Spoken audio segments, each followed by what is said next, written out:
दरवाजे पर खड़ी माँ के हाथ में वही बड़ा गदा था। मुझे हैरान देखकर उन्होंने अपना हाथ उठाया। 나는 아주 벌리천장 공이해 벌리fangi मेरे सिर दर्द हो रहा और आंखें खुली तो आज को फिर से नहीं सब आएगा। अचानक खुली। घड़ी में समय 2:50 था। मैं बेबस होकर बिस्तर पर लेट गया। दरवाजे की दरार से आ रही लंबी परछाई को देखकर मुझे यकीन हो गया कि वो माँ ही थी। अपनी सांसों को काबू में रखते हुए मैं सब कुछ समझने की कोशिश कर रहा था। ऐसा लग रहा था कि मैं किसी चक्रव्यूह में फंस गया हूँ और इस बिल्डिंग से बाहर नहीं निकल पा रहा हूँ। और सबसे डरावनी बात यह थी कि मुझे अपना शरीर बहुत कमजोर महसूस हो रहा था। मैंने धीरे से शीशा उठाया और खुद को देखा। चेहरे पर एक लंबा कट था जो पिता के कुल्हाड़ी के वार को रोकने की कोशिश में लगा था। सिर का आधा हिस्सा दबा हुआ था और पूरे चेहरे पर जख्म थे। यह माँ के गदे के वार से टूटी खोपड़ी का निशान था। मुझे महसूस हुआ कि मेरा शरीर पहले से बहुत कमजोर और पतला हो गया था।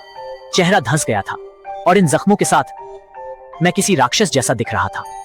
मुझे लग रहा था कि हर चक्रव्यूह के साथ मेरा शरीर और कमजोर होता जा रहा था। घड़ी में 3 बजने की आवाज आई। इस बार मैं कुछ नहीं करना चाहता था, बस कमरे में रहकर सुबह होने का इंतजार करना चाहता था। लेकिन समय बीतने के साथ मेरी पलकें भारी होने लगी और मैं सो गया।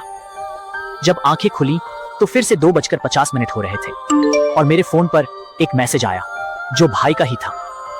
किसी भी तरह बाहर भागो, तुम्हारे पास समय बहुत कम है, भाई पर भरोसा रखो। मैंने मैसेज का जवाब देने और फोन करने की कोशिश की, लेकिन फिर से वही नेटवर्क क्षेत्र से बाहर का संदेश मिला। तुम्हारे पास समय बहुत कम है, भाई पर भरोसा रखो। मैसेज की बातें एक चेतावनी जैसी थीं और घड़ी में फिर से 3 बज गए थे। मैंने भाई के नियमों के अनुसार बाहर भागने का फैसला किया। मैं धीरे से बिस्तर से उतरा बिना कोई आवाज किए। लिविंग रूम खाली था। चांद की रोशनी में मैं दरवाजे के पास पहुंचा और बहुत सावधानी से हैंडल को घुमाया।